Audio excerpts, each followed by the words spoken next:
Fungsi umum komunikasi organisasi adalah untuk menciptakan informasi terkini tentang sebagian atau keseluruhan hal yang berhubungan dengan pekerjaan.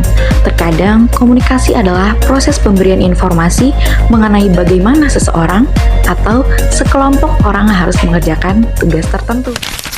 Tapi di sini saya akan memberitahu beberapa fungsi organisasi lainnya.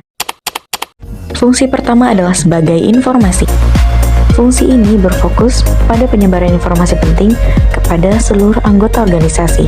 Informasi yang disampaikan mencakup kebijakan organisasi, prosedur kerja, tugas masing-masing dari anggota, dan perkembangan terkini organisasi. Tujuannya adalah untuk memastikan setiap anggota memiliki pemahaman yang sama dan informasi yang dibutuhkan untuk menjalankan tugasnya secara efektif. Fungsi yang kedua adalah sebagai instruksi. Fungsi ini berkaitan dengan pemberian instruksi dan arahan yang jelas dan spesifik kepada anggota organisasi. Instruksi ini bertujuan untuk mengarahkan anggota dalam mencapai tujuan organisasi secara bersama-sama.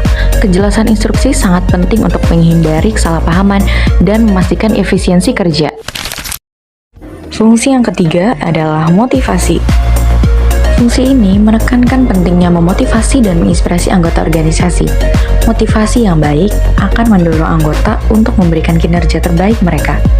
Karena komunikasi yang memotivasi dapat meningkatkan semangat kerja dan produktivitas.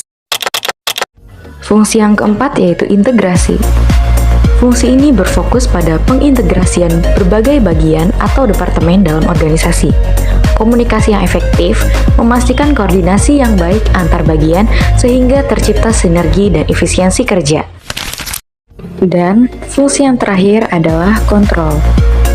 Fungsi ini meliputi pemantauan dan evaluasi kinerja organisasi dan anggotanya. Umpan balik yang diberikan berdasarkan hasil pemantauan dan evaluasi ini bertujuan untuk perbaikan kinerja di masa mendatang. Iya, tentunya memahami fungsi organisasi bukan hanya sekedar teori, melainkan kunci untuk menciptakan perubahan positif. Dengan pemahaman yang baik, kalian dapat berkontribusi secara efektif dalam mencapai tujuan bersama.